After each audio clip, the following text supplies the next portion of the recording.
ओम शांति। ओम शांति। आज का स्वमान, मैं मास्टर नॉलेजफुल हूँ। फुल नॉलेज मिली है हमें भगवान से। फुल नॉलेज को कहते हैं आदि मध्य अंत, पास्ट प्रेजेंट फ्यूचर, तीनों कालों का सारा ज्ञान। तो कहेंगे त्रिकालदर्शी है। इनकी बुद्धि तीनों कालों को देख सकती है, जिसको साधारण भाषा में वैसे भी कहते हैं कोई भी काम करना है तो आगे पीछे देख सोच समझ फिर करो। वो सिंपल लैंग्वेज है, पर बाबा ने सच में हमें आगे का भी ज्ञान दिया है, पीछे का भी ज्ञान दिया है। एक्सट्रीम पास्ट, जहाँ से दुनिया शुरू होती है, वो भी बताया है। एक्सट्रीम फ्यूचर, विनाश और नवयुग की स्थापना, ये सारा दर्शन बाबा ने हमें तीनों कालों का करा दिया है। और बाबा अक्सर कहा करते हैं कि इस त्रिकालदर्शी स्थिति में स्थित रहो। स्थित रहो माना कोई भी संकल्प करो, कर्म करो, तो उसका पास्ट से भी लिंक देखो, प्रेजेंट पे उसका इम्प्रेशन देखो, और फ्यूचर क्या रिजल्ट हो सकता है उसको ज्ञान से रिलेट करो, समझो। तो ऐसे बच्चों को बाबा कहेंगे कि त्रिकालदर्शी की स्थिति पर स्थित रहते। फिर जो बच्चे इस अभ्यास को बहुत करते हैं कि तीनों कालों का सोच के, जैसे ब्रह्मा बाबा को नशा क्यों चढ़ा था, क्योंकि उनको ये समझ आ गया था कि मैं ही विष्णु था, मैं ही विष्णु बनने वाला हूँ, और संगम पर मैं सृष्टि का आदि पिता ब्रह्मा हूँ। मैंने ही कल्प पहले ये पार्ट बजाया था, युग परिवर्तन का अभी भी मैंने ही बजाना है। तो ये बात उनकी बुद्धि में फिट बैठ गई।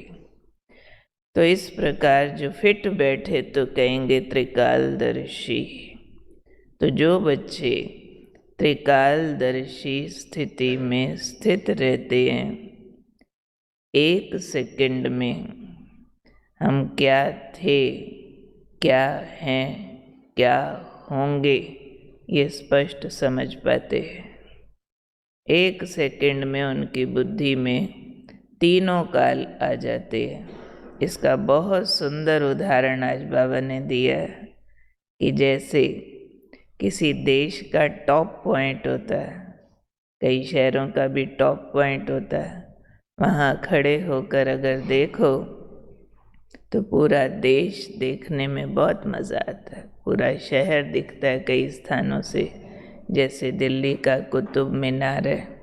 अभी तो ऊपर तक चढ़ने की अनुमति नहीं होती है, लेकिन जब पहले ऊपर तक उस पर चढ़ते थे तो पूरा शहर दूर दूर तक बहुत कुछ दिखाई देता था।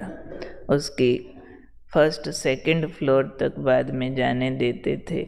उतने तक पहुंच के भी नीचे बड़ी बड़ी बसेस ऐसे दिखाई पड़ती थी जैसे माचिस की डबियाँ चल रही है, और दूर तक का व्यू, जैसे फ्लाइट से जाओ तो पूरे सिटी का व्यू इकट्ठा दिखाई देता है, तो नज़ारा ही अलग होता है। तो बाबा कह रहे हैं उसमें कितना मज़ा आता है जब टॉप पॉइंट पे खड़े होकर चारों तरफ देखो। तो ये संगम युग भी टॉप पॉइंट है, चारों युगों में top point. Top point means जहाँ खड़े होके आप दूर तक का नज़ारा एंजॉय कर सकते हो। तो ये टॉप पॉइंट पर खड़े हो जाओ और यहाँ खड़े होकर के तीनों कालों को देखने की बाबा ने कहा, देखो तीनों कालों को खड़े होकर, फिर फलक से बोलो। जब दिख रहा होता है ना तो हम बहुत खुशी उमंग से कुछ बोल रहे होते, ये दिख रहा वो दिख रहा। तो तुम भी संगम युग के टॉप पॉइंट पर खड़े होकर फलक से बोलो, हम ही देवता थे, हम ही देवता बनेंगे। तब कहेंगे मास्टर नॉलेजफुल, यानी बुद्धि हमेशा इस टॉप पॉइंट पर रहे कि हमें याद रहे कि ये संगम युग चल रहा है, याद रहे हम ब्राह्मण हैं, याद रहे कि शिव बाबा आ चुके हैं ब्रह्मा तन में, उनके मुखारविंद से हमें मुख वंशावली ब्राह्मण बनाया है। बस अब हम बाबा जैसे फरिश्ता बने कि बने, देवता बने कि बने, हम ही देवता थे, हम ही बनने वाले हैं। ये भूलता उसको है जिसको ये भूल जाता है कि अभी संगम युग चल रहा। संगम माना कलयुग खत्म, संगम माना सतयुग आया कि आया, संगम माना मर जीवा। हम पुराने जन्म से, कर्म से, व्यवहार से चेंज होते हैं, मर जाते हैं और नया हमारा शुरू होता है। तो ये संगम का पॉइंट ही बाबा ने कहा त्रिकालदर्शी स्थिति का मेन सेंट्रल पॉइंट है, मेन बिंदु है ये। तो इस बिंदु पर हमको खड़े होना है। ये बिंदु ही हमारा बहुत बहुत बहुत महत्वपूर्ण है। तो बाकी सारी नॉलेज जो बाबा ने दी है वो भी बेहद की नॉलेज है, वो इस पॉइंट के साथ साथ हमारी बुद्धि में धारण होती है कि मैं संगम युगी हूँ। तो आत्मिक स्वरूप भी याद रहेगा, घर जाना भी याद रहेगा, बाबा भी आया हुआ है, बाबा के गुण, बाबा की महिमा वो भी याद रहेगी। इसके साथ लिंक होता है ना सब कुछ। तो आज हमने सारा दिन क्या याद रखना है, मैं कौन हूँ? मैं नॉलेजफुल आत्मा हूँ। कहाँ खड़ी हूँ? संगम युग की पहाड़ी पर, चोटी पर, उसके टॉप पॉइंट पर, जहाँ से मुझे दिखता है, क्या दिखता है? हम ही देवता थे, हम ही देवता बनने वाले हैं। एक सेकंड में तीनों कालों को स्पष्ट देख सकते हैं। क्योंकि स्पष्ट देख सकते हैं तो अपने आप कर्म सुकर्म हो जाएंगे, अपने आप पिछले हिसाब किताब चुकतू करने की बात समझ आ जाएगी कि ये फलानी बात मेरे को क्यों आ रही है, पिछला ये वाला हिसाब है, कैसे जाएगी। बाबा भी शक्ति दे रहे और दिख रहा है उस बात से पहले भी हम कितने अच्छे थे, ये बात के बाद भी हम कितने अच्छे होंगे। जिसको ये सारी कहानी स्पष्ट होती है वो फिर कभी भी डिस्टर्ब नहीं होते, परेशान उदास नहीं होते, उसके बजाय हमेशा नशे में रहेंगे। जिसको आज बाबा ने कहा टॉप पे खड़े होके फलक से बोलो, हम ही देवता थे, हम ही देवता बनेंगे।